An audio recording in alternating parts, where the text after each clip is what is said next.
توانائی منصوبوں میں شفافیت و مقررہ مدت میں تکمیل بڑا چیلنج ہے۔ زبیر خان۔ محکمے میں e tendering, e pad, one window platform کے تحت امور کو چلانا اور مانیٹرنگ انتہائی ضروری ہے۔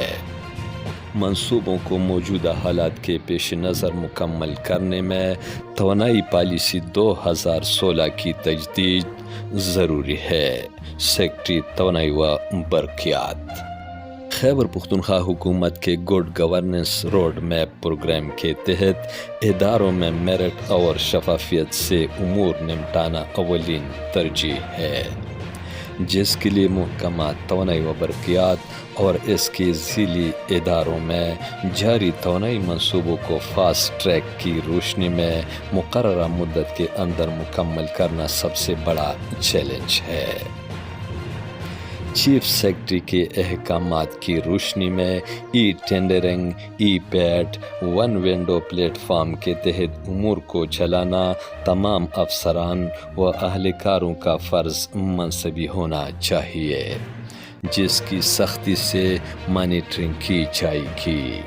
ان خیالات کا اظہار سیکریٹری توانائی و برقیات محمد زبیر خان نے Khyber Pakhtunkhwa good governance road map کے حوالے سے PEDO, K P oil and gas, electric inspectorate, energy planning directorate کے سربراہان کی موجودگی میں منعقدہ اجلاس میں کیا۔ اجلاس میں additional secretary admin Shoaib Khan, additional secretary power Anwar Khan Sherani سمیت دیگر اعلیٰ افسران بھی موجود تھے۔ سیکرٹری توانائی و برقیات محمد زبیر خان نے توانائی کے جاری منصوبوں کے لیے مقررہ گائیڈ لائنز پر سختی سے عمل درآمد پر زور دیتے ہوئے کہا کہ اس وقت بالاکوٹ، لاوی، گورکین مٹلتان، گبرال کالام، مدین ہائیڈرو پاور پروجیکٹس پر تیزی سے کام جاری ہے، تاہم ان منصوبوں کی مقررہ مدت میں بروقت تکمیل بڑا چیلنج ہے۔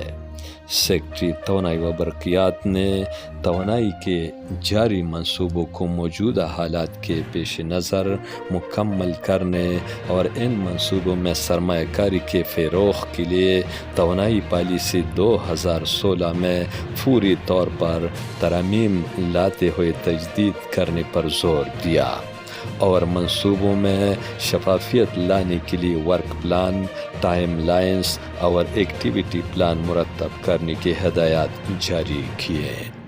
امجد علی خادم، پختونخوا ٹی وی، پشاور۔